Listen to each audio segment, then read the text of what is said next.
Welcome back to my channel. তোমরা সবাই কেমন আছো? আজকে হচ্ছে শনিবার আর তারিখ 16, 17, 18 কি 19 তারিখ হবে। ডেট একেবারে মনেই থাকে না কোর্টে না গেলে। দাঁড়াও দেখি কত। আজকে 19 তারিখ, 19 এপ্রিল 2025 আর দিনটা হচ্ছে শনিবার। গুড মর্নিং বললাম, একদম মর্নিং মর্নিং না, ওই 11টা 25 মতো বাজে। ওই যে পেছনে ঘড়ি 11টা 25 মতো বাজে। আর আমাদের ব্রেকফাস্ট হয়ে গেছে, ডিম পাউরুটি। কলকাতা থেকে লোফ আনা হয়েছে না, ওই মানে লোফ মানে ওই ছোটো পাউরুটিগুলো যেগুলো চায়ের স্টলে পাওয়া যায়। তো ওইটাই এখন চলবে যতদিন না শেষ হবে। 4খানা আনা হয়েছে। কটা আছে গো বাকি? আর মা আরও 2টো বাকি আছে। আমি একটা খেয়েছি, ভাই একটা খেয়েছে।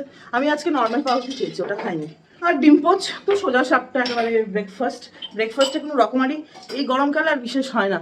তাই জন্য করতে হলে তো নিজেকেই ঘামতে হবে, তাই না? মা বলবে আমি লাঞ্চ বানাবো না ঘামবো। মা তুমি একবারে লাঞ্চই বানাও। আর এইদিকে আমার মা তোর যদি শুরু করেছে। আজকে কি রান্না হবে? সিলেটিদের স্পেশাল রান্না। সিলেট মানেই সর্ষে বাটা আর মণিপুরি শাড়ি। কেননা সিলেটের আশেপাশে প্রচুর সর্ষে গাছ হয়, ওরকমই জমিটা। তো সর্ষে গাছের চাষ হয়। তো দেখবে আগেকার দিনে তো আজকের মতো এত অ্যাক্সেসিবল ছিল না যে রাজমা পাওয়া যাবে, এই পাওয়া যাবে। রোড ট্রান্সপোর্টও এত ডেভেলপ ছিল না যেটা আজকে হয়েছে। এটা ডেভেলপমেন্টের জন্যই হয়েছে। তো যেটা লোকাল প্রডিউস অ্যাবান্ডেন্সে হতো, বেশি হতো, সেটাই সেখানকার মানুষরা খেয়ে ওদের নিজেদের জীবিকার মধ্যে এনে নিয়েছে। তো সিলেটে সর্ষে বাটা আর মণিপুরি শাড়ি। যদিও আমার এখন অবধি একটাও মণিপুরি শাড়ি নেই। জামদানি অনেক কটা আছে, মণিপুরি শাড়ি নেই। হয়নি, দেখা যাক, যবে হবে তবে, তাই না মা? আর আমার মা হচ্ছে একদম প্রপার সিলেটি রাদার সিলেট না, সিলেট থেকে অরিজিনাল রুটস। আর আমি হাফ সিলেটি, তার কারণ আমি ভীষণ সর্ষে বাটা খেতে ভালোবাসি। মানে আমার মার চেয়েও বেশি বোধহয় আমি সর্ষে বাটা খেতে ভালোবাসি। আর আমার ভাই একদম ভালোবাসে না, তাই না মা? আমার ভাই একেবারে আমার বাবার সাইডের রক্ত পেয়েছে, কুমিল্লা। আর আমি মিক্স, আমি দুদিকেরই ভালো ভালো জিনিস খেতে ভালোবাসি। ইনফ্যাক্ট আমি সবখানেরই ভালো খাবার খেতে ভালোবাসি। পোস্ত আমার খুব প্রিয়। তো আজকে বেশি কথা না বলে চলো রান্নাটা স্পেশাল স্টার্ট করে দেওয়া যাক। এটা না অনেকে আমি দেখেছি ভাপিয়ে করে। আমার মা মানে সিলেটের রান্না যেটা আমার মায়ের বাড়িতে হয়, ভাপানো না, তাই না? একেবারে প্রপার কুকিং। চলো স্টার্ট করা যাক। ওমা আজকে কি রান্না হবে? মরলা মাছের ঝাল করবো। ঝাল টমেটো দিয়ে? কি করে করি দেখো। ওকে, এই দেখো মরলা মাছ, এটা ধুয়ে কেটে সকালবেলা থেকে রেডি করেছি। টমেটো কুচি, কাঁচা লঙ্কা কুচি, পেঁয়াজ কুচি, একটু রসুন থেতো, নুন, লঙ্কার গুঁড়ো, হলুদ গুঁড়ো, কালো জিরে, সর্ষে বাটা এতটা? হুম, এগুলো সব ইনগ্রিডিয়েন্টস। হ্যাঁ। এখন কড়াই গরম করে সর্ষের তেল দেবো। এখন মাছের মধ্যে একটু নুন হলুদ গুঁড়ো দেবো। মাছটাকে মেখে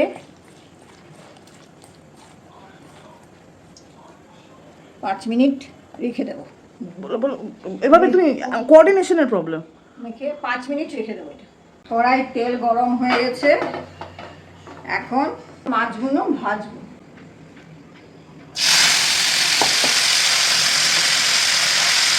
মাছগুলো অল্প ভেজে তুলবো। এখন হয়ে গেছে মাছ ভাজা। বেশিক্ষণ না, জাস্ট 2 মিনিট।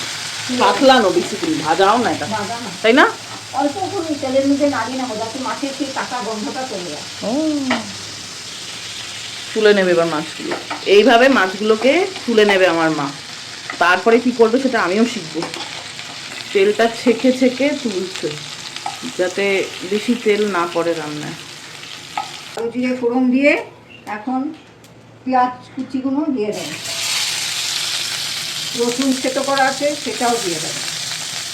দিয়ে একটু পেঁয়াজগুলোকে লাল লাল করে ভাজবো। লাল লাল করে ভাজা হোক। পেঁয়াজগুলো লাল লাল করে ভাজা হয়েছে, এখন টমেটো কুচি আর কাঁচা লঙ্কা দিয়ে দেবো। একটু নুন দেবো টমেটোটা যাতে মজে যায়। টমেটোটা ভাজা ভাজা হয়েছে, এখন যার যার ঝাল অনুসারে লঙ্কা গুঁড়ো দিলাম। এখন ঝাল খাবে সেই অনুযায়ী। তারপরে একটু জল দিলাম যাতে মশলাটা না পুড়ে যায়। এখন নাড়াবো। এখন মশলাটা থেকে তেল ছেড়ে দিয়েছে তো, এখন এই সব মরলা মাছগুলো এখানে দিয়ে দেবো। মরলা মাছগুলো দিয়ে তারপরে সর্ষে বাটাটা ঢেলে দেবো। সর্ষে বাটা দিয়ে এখন হতে থাকবে, একদম যখন শুকনো শুকনো হয়ে যাবে। 5 মিনিট মাছটাকে নাড়াচাড়া করেছি, নরম মাছ তো 5 মিনিটই হয়ে যায়। তারপরে দেখো যে তেল সব উপরে ভেসে উঠেছে, এখন ধনে পাতা কুচি দিয়ে নামিয়ে নাও।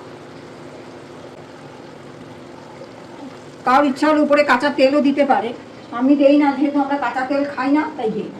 এইটাই হচ্ছে মাছের, মরলা মাছের ঝালের ফাইনাল লুক।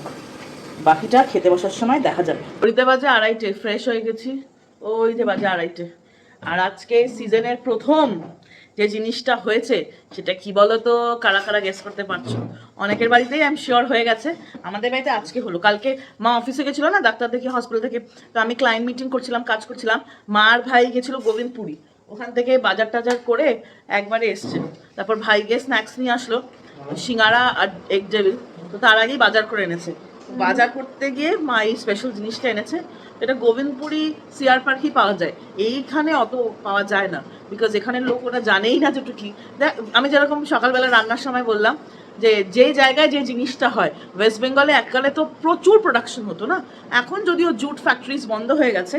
তো বলেই দিলাম ইনডাইরেক্টলি কি, এই যে গরম গরম পাট পাতার বড়া, জাস্ট অসাধারণ লাগে গরম ভাতে ডালের সাথে খেতে, আমার তো ভীষণ ভালো লাগে। তোমাদের কেমন লাগে পাট পাতার বড়া অবশ্যই করে আমাকে কমেন্টে জানিও। আমার কুমড়ো ফুলের বড়া খেতে ভালো লাগে, আর পাট পাতার বড়া খেতে ভালো লাগে। বক ফুলের বড়া মোটামুটি, অতটাও ভালো না। মাছের ডিমের বড়া, এই তিনটা হচ্ছে আমার ফেভারিট। আজকের লাঞ্চের মেনু হচ্ছে সাদা ভাত, অল্প একটু নুন নিয়ে নিয়েছি, গন্ধরাজ লেবু আছে, একটা নেই দাঁড়াও, গন্ধরাজ লেবু, সাথে আছে এরকম বড় বড় লঙ্কা, আর এই যে দেখালাম পাট পাতার বড়া। পাট পাতার বড়া খাওয়ার জন্য আমার জন্য আমডাল আছে, এটা একটুখানি আছে, ভাই তো খায় না, মা একটু খাবে। খাবে তো মা? তুমিও খাবে না কেন? ও আচ্ছা। আর সেদিনকে যেদিনকে আমি কলকাতা গেছিলাম 16 তারিখ, সেদিনকে মা বানিয়েছিল চিংড়ি মাছ, আমি তো এসে আর খাইনি, আমি নিরামিষ তরকারি দিয়ে খেয়েছি, তাই জন্য এটা আজকে আমার আছে। আর এই হচ্ছে সর্ষে বাটা মরলা মাছের ঝাল, দেখতে এরকম খাসা হয়েছে না, একদম কাঁচা গন্ধটাও থাকে না, কেন একটু ভেজে নিয়েছে। তোমরা একবার এরকম করে বানিয়ে খেতে পারো, খুব ভালো হয়। চলো লাঞ্চ সেরে ফেলি। চিংড়ি মাছটা খেতে এত ভালো বানিয়েছিল মা, দারুণ বানিয়েছিল। আজকে তো শুধু আমি খেলাম, এত ভালো বানিয়েছিল যে শুধু আমি না, আমার জামাও খেয়েছে, তার জন্যে চেঞ্জ করতে হলো আবার। আমার এরকম হ্যাবিট আছে, যাই খাই নিজের জামাকেও খাওয়াই। সবচেয়ে বিরক্ত লাগে যখন কোর্টে যাই, ইনভেরিয়েবলি পড়বে, এই জন্য আমার সব বন্ধুরা আমাকে বলে দেখে দেখে ব্যান্ডটা দেখে, কারণ আমরা তো ব্যান্ড পড়ি, ক্যান্টিনে তো আর খোলা হয় না, কারণ আবার একটু বাদেই মামলা বা এদিক সেদিক যাই যেতে হয়, তো একবারে প্রিমাইসেস থেকে বেরিয়ে ব্যান্ড খোলা হয়। আমার যে কত ব্যান্ড এরকম বরবাদ হয়েছে। আর এমনি তো জানো তো, ব্যান্ডগুলো না পড়তে পড়তে পড়তে পড়তে একদম নেতার মতো হয়ে যায়, মারটা পুরো চলে যায়। তো তার মানে এমনিতেও ব্যান্ড নিয়মিত চেঞ্জ করতেই হয়, মানে ধরো একটা ব্যান্ড যতদিন গেল গেল তারপরে চেঞ্জ, কিন্তু নতুন ব্যান্ড কিনে যখন খাবার পরে তার মতো দুঃখ আর কিচ্ছুতে নেই। এটা হচ্ছে সবচেয়ে বড় দুঃখ একটা উকিলের জীবনে। তো এখন খাওয়া দাওয়া হয়ে গেছে, ঘড়িতে বাজে 3টে। আজকে ভাবছি এই জায়গার কিছুটা ক্লিন করব, তো ক্লিন করার আগে তোমাদের সাথেও শেয়ার করব। শান্তিনিকেতনের শপিং এখনও বাকি আছে হল করা, তো আজকে হচ্ছে শান্তিনিকেতনের কিছু জিনিস গুছিয়ে রাখবো, কারণ এক এক করে তো বানাতেও দিতে হবে না টেলারকে। তো আজকে ভাবছি এই জায়গাটা একটু পরিষ্কার করি। বসে পড়েছি, সাথে সাগরেদকেও নিয়ে নিয়েছি, সাগরেদ আমার সাথে সাথেই থাকে। হ্যাঁ সোনা বুড়িটা মা, দেখেছো আদর করা যাবে না, চোখে গুনু নেই, ওই দেখো বলছে দেখাও তাড়াতাড়ি কাজ করো, তারপরে আমি গুনু করতে যাও। গুনু করবে আমার বেবি, তুমি গুনু করবে? ডাক্তারবাবু তোমাকে বললো না অপারেশন করতে? এই তো চলো, এক খোলে জিনিস আছে, এই জিনিস এইখান থেকেই বেশি কেনাকাটা করেছি। শিল্পায়ন, সোনাঝুরি হাটেরটা আজকে আর বার করা সম্ভব না, মানে এইগুলো গোছাতে গোছাতেই জীবন পার হয়ে যাবে। আজকে এই যেদিনকে গেছিলাম সেদিনকে আমার কুটিরে গেছিলাম। আমার কুটির তো cooperative society for the development of the natives of Bolpur, ওখান থেকেই কিছু কেনাকাটা করেছি। আর তাছাড়া এই দোকান থেকে কেনাকাটা করেছি শিল্পায়ন। শিল্পায়ন থেকে আমি আগেও প্রচুর শাড়ি কিনেছি, একটা হচ্ছে একটা ক্লাসিক, খুব সুন্দর, মানে কালেকশন হিসেবে খুব ভালো। ওরকম শাড়ি কিন্তু আমি সোনাঝুরি হাটে দেখিনি, মানে এবারও দেখিনি, আগের বারও দেখিনি। শিল্পায়নের কালেকশন খুব সুন্দর এবং ওদের বেস ফ্যাব্রিকটা না খুব ভালো, আমি তো পরেছি, তাই জন্য আমি মানে এইটুকু আমি শেয়ার করতে পারি। তো প্রথমে দেখাই আমার কুটির থেকে কি কিনেছি। আমার কুটির সোসাইটি, এখানে ঢুকতেই রবি ঠাকুরের একটা বড় দাঁড়ানো মূর্তি আছে। ও বাংলাটা দেখাতে হবে, এটা আমার কুটির society, Santiniketan Bolpur for rural development, যেরকম আমি বললাম নেটিভস অফ বোলপুরের জন্য স্থাপিত 1923। আমার মনে হয় রবি ঠাকুর নিজের হাতে স্থাপিত করে গেছে, তাই না? মনে হয়, জানি না, আমিও জানি না, তোমরা যদি কেউ জানো তাহলে আমাকে নিশ্চয়ই জানিও। প্রথম যে জিনিসটা কিনেছি, যার জন্যে আমি 1.5 বছর ধরে মায়ের মাথা খেয়েছি, সেই জিনিসটা আগে দেখানো হবে। গেছিলাম প্রথমবার 23 বছরের 2023 অক্টোবর মাসে, আমার এখনো মনে আছে। সেইবারও দেখেছিলাম, মা আমাকে কিনতে দেয়নি, বললো না ছাড় বাদ দে, তোকে পরে কিনে দেবো, অন্যখানে পেয়ে যাবি। সারা সোনাঝুরি মাঠে টোটো করে ঘুরেও আমি খুঁজে পাইনি। এইবার গিয়েই প্রথম জিনিস যেটা করেছি, এই জিনিসটা তুলেছি।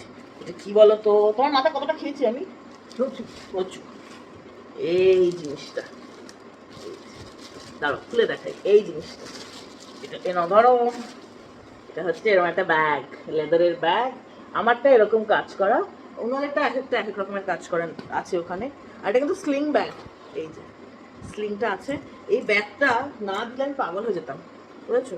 1.5 বছর আমি পাগলই হয়ে গেছিলাম, কবে যাব কবে কিনবো। তো ওটা এরম ভাবেও নেওয়া যায়, শাড়ি কুর্তি যে যেটা পরে তার সাথে। আর স্লিং দিয়ে তো অবভিয়াসলি নেওয়া যায়। স্লিংটাও কিন্তু লেদারের, কিন্তু পেছন দিকটা কাপড়ের, ওপরটা লেদার। এই দাঁড়ো, এই যে এই দিকটা লেদার আর এই দিকটা দেখো কাপড়ের। লেদারটাকে কাপড়ের উপর চিপকে তারপরে দিয়েছে। এই হচ্ছে গল্প। এই স্লিং এর চেয়ে আমার এই ব্যাগটা এরকম ভাবে নিলে বেশ ভালো লাগে। যেমন একটা ওল্ড ডেজে, কেমন 80-এর দশকে 90-এর দশকে কেমন অপর্ণা সেনের ভাইবস দিচ্ছে। একটা জামদানি শাড়ি, এইটা হালকা লিপস্টিক, কানে বড় দুল, আমি মিস ক্যালকাটা, না না না না না, মজা করলাম। আচ্ছা, তাছাড়া আমার কুটির থেকে এরম একটা কি কিনেছি এখন তো ভুলে গেছি, বাটিকেরই কিনেছি কিছু। কি কিনেছি? ও কুর্তির পিস কিনেছি। দাঁড়াও, সব কিছুর ওপরে কিন্তু ডিসকাউন্ট ছিল, 15% না 20% এরকমই ডিসকাউন্ট ছিল। এই কুর্তির পিসটা কিনেছি। এই যে এটা কিরম ভাবে পরবো? হ্যাঁ, গলাটা এটা গলা? ও আচ্ছা, এটা এরকম ভাবে আসবে, এরকম ভাবে আসবে। গলাটা কেটে যাবে না? আমার টেলাররা ঠিকঠাক করে বানায়। এরকম হলুদ রঙের ওপরে লাল দিয়ে ক্র্যাক বাটিক করা, তারপরে তুলি দিয়ে পুরোটা কাজ করা। তুলি বাটিকও আছে, সরু তুলির বাটিক এরকম, আর ক্র্যাক বাটিক। ভালো হয়েছে। হাতেও এরকম ডিজাইন করবে, এই যে ভালো হয়েছে। আমাকে অবশ্যই জানাবে এটা কিরকম। আমার তো খুব ভালো লেগেছে। অনেক দেখে দেখে তারপরে এটা নেওয়া হয়েছে। পাচ্ছিলামই না, মা গোছাবে। তারপরে শিল্পায়নে আমার ভাই শপিং করেছে, জীবনে প্রথমবার। ও শপিং বেশি করেছে, আমি কম করেছি। না, আমরা ঠিকই করেছিলাম যে ওর পাঞ্জাবি কেনা হবে কয়েকটা। ও পাঞ্জাবি বছরে 2 থেকে 3 বার পরে, সরস্বতী পুজোয় পরে, দুর্গা পুজোয় একদিন যদি পরে, আর বাড়িতে কোনো পুজো বা অফিসের পুজো হলে তখন পরে। এছাড়া পাঞ্জাবি একদম পরে না। ও ছোটবেলা মানে যখন কলেজ থেকে তখন থেকে ওর পাঞ্জাবির কালেকশন আছে, তো ঘুরিয়ে ফিরিয়ে পরে। তো এইবার ওর জন্য 3টে না 4টে এরকম 3টে পাঞ্জাবি আনা হয়েছে। প্রথমেই বেরোলো এইটা আমি ওকে বলেছি এই রংটা আমার খুব পছন্দের, আমার মায়ের সবার। আর গলার ডিজাইনটা এরকম, এই দিকে এই কাজটা পড়ছে পুরোটাই কাঁথা স্টিচের, আর এই দিকে এরকম হাফ সার্কেল হয়ে পুরোটা নিচে যাচ্ছে এরকম। ভালো হয়েছে ডিজাইনটা। এই প্যাটার্নটা আছে বলে আমার আরো বেশি ভালো লাগলো। তো এইটা একটা, আর মেরুন কালারের প্রিয় রং, নাও তোমার ছেলের। তারপরে একটা কেনা হয়েছে অফ হোয়াইট বা হালকা হলুদের মধ্যে, সেটা হচ্ছে এইরকম মাছ। এটাও কিন্তু ওরকম গলা থেকে এরকম নাপছে, জমিনদারি ডিজাইন বলে এগুলোকে, কারণ ওনারা তো জমিদার বাবুরা এরকম ভাবে পড়তো না সবকিছু। তো ওই প্যাটার্নেই এরকম মাছ। আর মাছ তো আমরা খুব শুভ মানি বাঙালিরা, তো তার জন্য একটা মাছ কুর্তি, পুরোটাই কাঁথা স্টিচের হাতের কাজ করা। ভালো হয়েছে দেখতে, আমার এটা খুব ভালো লেগেছে, ভাইয়েরও ভালো লেগেছে। কিরকম হয়েছে জানাবে, হ্যাঁ। এটা, আর যেটা উনি নিজে পছন্দ করে এনেছেন, কালো রং ওনার ফেভারিট, সেটা হচ্ছে এইটা। ভালোই হয়েছে বলো। যা পাওয়ার কাট, ডিজি পাওয়ার চলবে, আমাদের তো জেনারেটর আছে, চলবে একটু বাদে। হচ্ছে এইটা। গরম পড়েছে, আস্তে আস্তে আরো পড়ছে। এটাতে কিছুটা না ওয়ার্ল্ডলি কাজের রিফ্লেকশন দেখা যায়, যদিও ওয়ার্ল্ডলি কাজে কিন্তু মানুষ এখানেও আছে, এই যে মানুষের দেহ, এইটা মহারাষ্ট্রের ওয়ার্ল্ডলি কাজ, জিআই ট্যাগ করা, সেটা বেঙ্গল রুরাল কাঁথা স্টিচে তুলে ধরছে, এবং পুরোটা কাজ করা। কি দেখছে আমার মা নিচের দিয়ে, দেখো রিসার্চ করো। আরে গরম লাগছে। তারপর চুলটাও খোলা না, দাঁড়াও বেঁধে নি। বড় চুলের এই একটা মজা, পট করে খোপা বাঁধা হয়ে যায়। ছোট চুলে তো ক্লিপ লাগে, খোপা বাঁধা যাবে না। আচ্ছা, এবার আমার একটা কাট পিস কুর্তি বানাবার জন্য আমার শহরে, আমার কুটিরে এই রঙের কালো রঙের খুব খুঁজেছি কিন্তু পাইনি। ওখানে সবই ক্র্যাক বাটিকে ছিল। এটা হচ্ছে শুধু সরু তুলি বাটিক, তার এই যে পুরোটা কাজ করা এরকম দিয়ে নিচটা এরকম যাচ্ছে। আমি যখন স্কুলে পড়তাম তখন অরেঞ্জ ইয়েলো কালারের যে কাপড়টা আসে ওটার উপরে এরকম লাল দিয়ে, এরকম লাল আর সাদা দিয়ে এরকম কাজ করা ছিল। তো ওরকমই খুঁজছিলাম, ওরকম পেলাম না, কালোর উপরে পেলাম। ব্রাইট লাগছে দেখতে, ভালো লাগছে না এটা? আমার তো খুব ভালো লেগেছে। কালোর উপরে না নানা রঙের লেগিংস দিয়ে পরা যাবে, সাদা, লাল, হলুদ, কালো দিয়েও পরা যাবে, মানে 4টে রঙের লেগিংস দিয়ে পরা যাবে। তো এটা মাল্টি ডাইমেনশনাল হলো। তারপরে মা একটা শাড়ি নিয়েছে। তারপরে আমি যেটা নিয়েছি এরকম গোলাপি রঙের, এটাও কুর্তির মেটেরিয়াল। এটা হচ্ছে গুজরাটি স্টিচ। এই যে এইরকম, বেশি কাজ না। আমার এই রঙের কোনো কুর্তি নেই। দাঁড়ো দাঁড়ো দাঁড়ো, গলার জায়গাটা ফোল্ড করি, তাহলে ভালো বুঝতে পারবে। এইরকম খালি বুকের কাজটাই কাজ, নিচে অল্প, ও আচ্ছা আচ্ছা, না না ভুল বলেছি, নিচে এরকম বড় কাজ আছে। সুন্দর না? আমার গুজরাটি স্টিচ খুব ভালো লাগে। যদি এটা হাতে আমি করতে পারি স্টিচটা, বাট এখন সময় নেই জীবনে, তাই তো। আমার মাও পারে, দিদাও পারতো, আমিও পারি তো, কিন্তু এখন সময়ের অভাবে আর করা হয় না। তো এই হচ্ছে ব্যাপার। আর এই রঙের আমার কোনো কুর্তি নেই, পিঙ্ক কালারের আমার কোনো ড্রেস নেই, তো তার জন্য এটা নেওয়া হলো। বানানো হবে, তারপরে পরা হবে। কবে বানাবো কবে পরবো ভগবান জানে। এই একটা শাড়ি নিয়েছে মা নিয়েছে মানে এটা আমিও পরবো। এরকম না যে আমাদের sari sharing and caring, to share is to care, you love me না মাম্মা। কাঁথা স্টিচের কটনের ওপরে এরকম একটা শাড়ি, তার তোমাদের একটু খুলে দেখাই। শাড়িটা একটা মাই পছন্দ করেছে, গাছ কৌটো নিয়ে ওখানে দাঁড়িয়ে পড়েছিল, গাছ কৌটো দেয়নি। কত করে বললাম নাও গাছ কৌটো নাও। এইরকম পান পান ডিজাইন, নানা কালারের সুতো দিয়ে কাজ করা। এটা যেমন নীল, তারপর এখানে অরেঞ্জ আছে, এটা অন্য রঙের নীল, লালও আছে, তো এইরকম ভাবে সবুজও আছে, এইখানটা সবুজ। এই যে এরম ভাবে পুরো শাড়িটাতে গেছে। আর আঁচলটা কোথায় গেল? ও এই তো আঁচল। আর শাড়ি খুলে ফেললে মুশকিল আছে। আর এই হচ্ছে আঁচলটা, আঁচলটাও ভালো, পদ্ম আছে। মানে সবসময় তো পদ্ম ওরকম খোলা পদ্ম হবে না, পদ্ম বার্ডস, মানে ফোটার আগে যেরকম ওরকম পদ্ম। আমাদের ভালোই লেগেছে। মেটেরিয়ালটা কটনের খুব ভালো, তাই না মা? কাপড়গুলো খুব ভালো, সবগুলো কামিজ থেকে শুরু করে বেস মেটেরিয়াল খুব ভালো। ওটা খুলে গেল, দাঁড়াও, আমার গরমের খোপা দেখবে। সব চুল নিয়ে একেবারে মাথার উপরে আনবো, তারপরে এরম পেঁচিয়ে পেঁচিয়ে পেঁচিয়ে পেঁচিয়ে এরম টাইট করে টকস করে লাগাবো। এস্থেটিক্স জানলার বাইরে দিয়ে বেরিয়ে গেল, বুঝেছো? এটা হচ্ছে আসল রূপ আমার। আমার কি গরম লাগছে। আর আমি গরমকালে নাক ছাবি, কানের দুল কিচ্ছু বলি না, ঘরে বেরোতে হলে তখন পরি, আদারওয়াইজ না। তো এটা মা পছন্দ। এটাও না নানা রঙের ব্লাউজ দিয়ে পরা যাবে, নীল, লাল, হলুদ, সবুজ, কালো, বিকজ সব রঙের কাজ আছে না এটাতে। যদি দেখা যাক আমার মায়ের স্পেশাল বুদ্ধিতে যদি কোনো এক্সট্রা এটাতে অ্যাড করা যায়, সেটা অবশ্যই শেয়ার করবো যখন হবে তখন। চিন্তা করো, হ্যাঁ চিন্তা করো, পাপিয়াস বুটিক, চিন্তা করো। আজকের লাস্ট শাড়ি যেটা তোমাদের সাথে শেয়ার করবো, শিল্পায়ন থেকে এইটাই লাস্ট শাড়ি কিনেছি। তো এটা মা অনেক পছন্দ করে কিনেছে, মাকে অনেক দিমাগ লাগাতে হচ্ছে ওখানে, এইটা না ওইটা, দুটো গায়ে নিয়ে নিয়ে জড়িয়ে দেখছিল কি কি হচ্ছিল। এটাও আমার কালেকশনে ছিল না, অ্যাড হলো। তো সেটা হচ্ছে এই বাটিকের একটা কাতান সিল্কের শাড়ি, কাতানের ওপরে পুরোটা হ্যান্ড বাটিক করা। পাড়টা এরকম চওড়া পাড়। এটা এটা আঁচল দেখছো তোমরা, এটা আঁচল। আর তারপরে এই দিকটা পুরো বডিটা হচ্ছে ক্র্যাক বাটিক, আর পাড়টা হচ্ছে এইরকম। ভালো হয়েছে।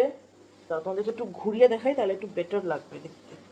এই যে এইরকম দেখতে পাচ্ছ, এই যে এইরকম পাড়টা। আর আঁচলটা তো দেখালামই, কিন্তু পুরো বডিটা এরকম ক্র্যাক বাটিক, এরকম দুটো রঙের, সাথে ব্লাউজ পিসও আছে। সুন্দর হয়েছে শাড়িটা? তোমার পছন্দ হয়েছে?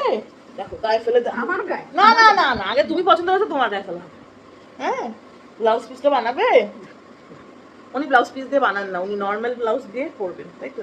এই রঙের ব্লাউজ তো কাপড় কিনে শঙ্কর মার্কেট থেকে লাইলিং দিয়ে পরে বানাবে, হ্যাঁ তারপরে পরবে, ঠিক আছে।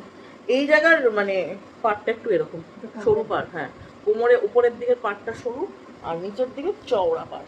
এই যে হ্যাঁ, উল্টো করে ধরছিও, নিচের দিকের পাটটা এরকম চওড়া পাড়, বেশ ভালো লাগলো। একদম পুরোনো দিনের ডিজাইন, নতুন না। আর একটা ছিল নতুন দিনের ডিজাইন, এরকম বড় বড় ঘোড়া ঘোড়া ঘোড়া ছিল, ক্রস ডাইনি, ওটাও ভালো ছিল জানো তো মা। পরের বার গেলে ওটা কিনবো। মা শান্তিনিকেতন আমাকে নিয়ে যাবে না, বলবে এখানেই থেকে যাচ্ছে। তো এই হচ্ছে শিল্পায়ন আর আমার কুটিরের হল। আর সোনাঝুরির থেকে বেশি কিছু কিনিনি, ওটা এর মধ্যে একদিন শেয়ার করবো তোমাদের সাথে। আজকে আমি মহা মহা মহা পাপ করেছি। আমি দুপুরবেলা ঘুমোই না, আমি ঘুমানো পছন্দও করি না। মাকেও আমি সবসময় বলি যে মা দুপুরে ঘুমানো ভালো না, এই না সেই হ্যান ত্যান।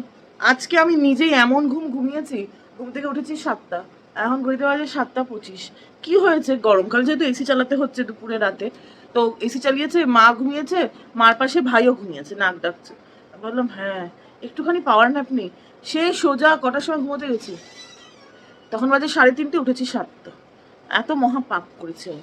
আর জেনারেলি আমি অফিসে থাকলেও দুপুরবেলার টাইমে একটু রিল্যাক্স করি, এডিটটা করি তখন আমি দুপুরবেলা। তো আজকেও ঠিক ছিল দুপুরবেলা এডিট করব, কিসের কি, আমি তো নাক দেখে ভসভস করে ঘুমিয়েছি। এখন উঠে গেছি, ফ্রেশও হয়ে গেছি, কিন্তু আমার টাইম লস হয়ে গেল। আর নিজের উপরে খুব দুঃখ হয় যদি দুপুরে ঘুমাই, বিকজ দুপুরে ঘুমানো হেলদিও না আর একদমই ভালো না, নট আ গুড হ্যাবিট। হেলদির চেয়ে বড় কথা হচ্ছে হ্যাবিটটা খুব বাজে। কি আর করা যাবে, করে ফেলেছি যখন করে ফেলেছি।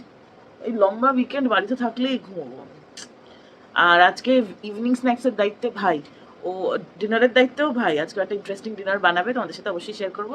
আর স্ন্যাক্সটা স্পেশাল। কালকে ভাই আমি হসপিটালে গেছিলাম মাকে নিয়ে, মূলচন্দ হসপিটাল তোমরা দেখলেই তো। মূলচন্দের অপোজিটই হচ্ছে লাজপত নগর, ওখানে একটা খুব ফেমাস মোমো স্টল আছে, আওয়ান্তিকা মোমো স্টল। আমি আগে কখনো তোমাদের সাথে শেয়ার করেছি বলে মনে হয় না। তো একদিন যাবো, জেনারেলি আমি যাই না, ভাই গিয়ে নিয়ে আসে। ওখানে একটা বড় ওয়েবসাইট আছে, তো নেক্সট দিনকে ওয়েবসাইট যাবো, ওইখানে যাবো, তোমাদের সাথেও শেয়ার করবো। যারা যারা দিল্লি থেকে দেখছো তারা একবার ট্রাই করতে পারো চিকেন মোমো, আওয়ান্তিকার চিকেন মোমো, জাস্ট অসাধারণ। তো ভাই ওগুলোই গরম করছে এখন, গরমকালে গরম গরম মোমো। শীতকালে এটা খেতে আরও বেশি ভালো লাগবে, ঠান্ডায় গরম গরম মোমো। কিন্তু আওয়ান্তিকার মোমোর চেয়েও বেশি এই চাটনিটা জাস্ট অসাধারণ হয়, অসাধারণ। মোটা এত গরম সাইডে রেখে দিয়েছি। ফ্লুরিজ থেকে এনেছিলাম বেক চিজ কেক, সেটা খাচ্ছি। এটা খুব একটা ভালো না, তোমরা যদি ভাবছো ফ্লুরিজে গিয়ে এটা ট্রাই করবে, একদম করবে না। কি বলে, রামবলি বেস্ট ফ্লুরিজের। এক থালা মোমো, সবটা আমার না, বাট আওয়ান্তিকার মোমোর চেয়েও মোমোর চাটনিটা আহা। চিকেন দিয়ে বানায়, তার জন্যই খেতে এত ভালো লাগে।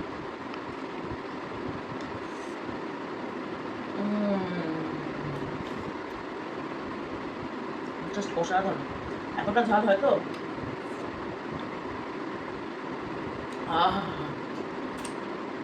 আমি খেতে খাওয়ার মতো চাটনি, এত ভালো হয়। কটা বাজে জানো ঘড়িতে? 11:30। সত্যি কথা বলছি, কোনো রকমের ঢপ না। এই দেখো 11:30 বাজে। সন্ধ্যের সময় এত কিছু খেয়েছি, মোমো খেলাম, তারপরে একটু চিজ কেক ছিল ওটা খেলাম, তারপরে মোমোর চাটনিটা এত ঝাল ছিল যে একটা আইসক্রিমও খেয়েছি। তো পেট পুরো ভর্তি। তাও আমাদের ঠিক ছিল ভাই আজকে রাইস নুডলস বানাবে। কলকাতা থেকে অনেক কাল আগে আনানো হয়েছিল, পৌচাং থেকে অর্ডার দিয়ে। এবার না আমরা কুরিয়ার করেছিলাম 2024-এ, তো ওটা বানানো হচ্ছে না বলে ভাই বানিয়েছে।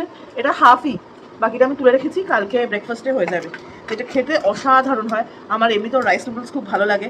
চায়না টাউন কলকাতায় যেটা আছে ওখানে কি নাম, শুনলি রেস্টুরেন্ট, খুব প্রিয় আমার এই রেস্টুরেন্টটা। তো ভাই বানিয়েছেও খুব ভালো, একদম ঝরঝরা, দারুণ বানিয়েছে, দারুণ। অ্যাকচুয়ালি বলতো ভেজিটেবল কাট করার উপরেও অনেকটা নির্ভর করে কিরকম খেতে হবে। একদম মিহি করে কাট করে তো জুলিয়ান্স, তার জন্য খেতেও খুব ভালো হয়। তো চলো আজকের ভিডিওটা এখানেই শেষ করছি। যদি ভালো লাগে অবশ্যই করে লাইক করবে আর চ্যানেলটা সাবস্ক্রাইব করো। দেখা হচ্ছে খুব শিগগিরই একটা নতুন দিনে, একটা ইন্টারেস্টিং ব্লগে। ততক্ষণ তোমরা সবাই নিজেদের শারীরিক এবং মানসিক স্বাস্থ্যের খুব ভালো খেয়াল রেখো। Good night, bye bye.